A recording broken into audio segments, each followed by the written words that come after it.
आज एका बिहान उठियो, ब्रस सरस गरियो अनि मुखसुख धोइयो।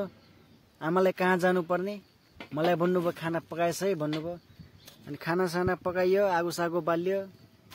अब खानासाना पाकिसकेपछि अनि तरकारी चाहिँ के पकाउने, अनि मैले पनि दाल पकाइदिएँ। आगो बालिसकेपछि एउटा कुरा बिर्सेको थिएँ, बाबालाई चिया पकाउन। अनि मैले चिया पकाइदिएँ। अब बाबा पनि त कता काममा जानुपर्ने होइन, अब जहाँ रक्सी नखाने मान्छेलाई त चिया पकाइदिनु पर्यो। चिया पकाइदिएँ। चिनी हाल्यो अनि चियापट्टि त थिएन। फेरि खैरको रुख काटेर चाहिँ त्यसले बडो मजा हुन्छ चिया खान। औषधिमा पनि काम गर्दो रहेछ त्यसले। चिनी हाल्यो अनि खैरको बोक्रा सोक्रा हाल्यो, चिया पकाइयो।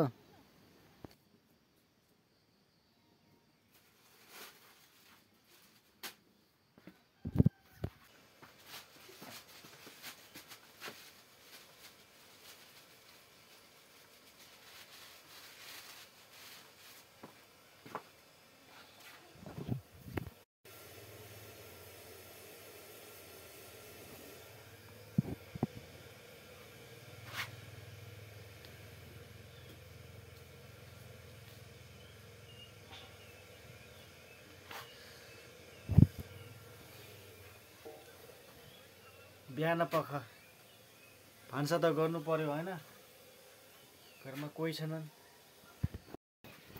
गाउँले जिन्दगी यस्तै छ हो साथी हो। साँझ बिहान खाना पकाउनै पर्यो होइन।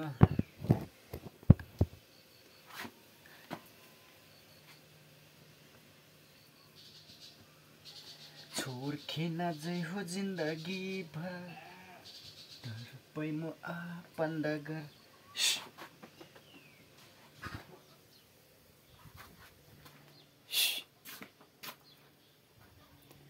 लोकल कुखुरा टक्क काटेर खाऊ भने नमिल्ने एउटै छ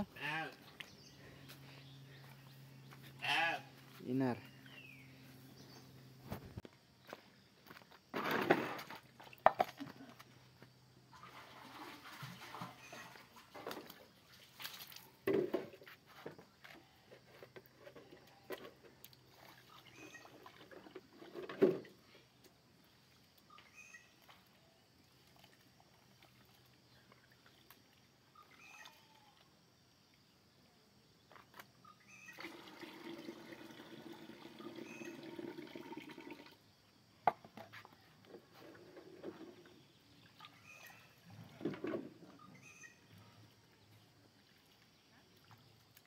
कता हो बाजे?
दिमाग पनि कता उडेछ भाइ, भिडियो बनाउँदै भात चलाउने भनेको त पन्यु पो ल्याएछु त भाइ।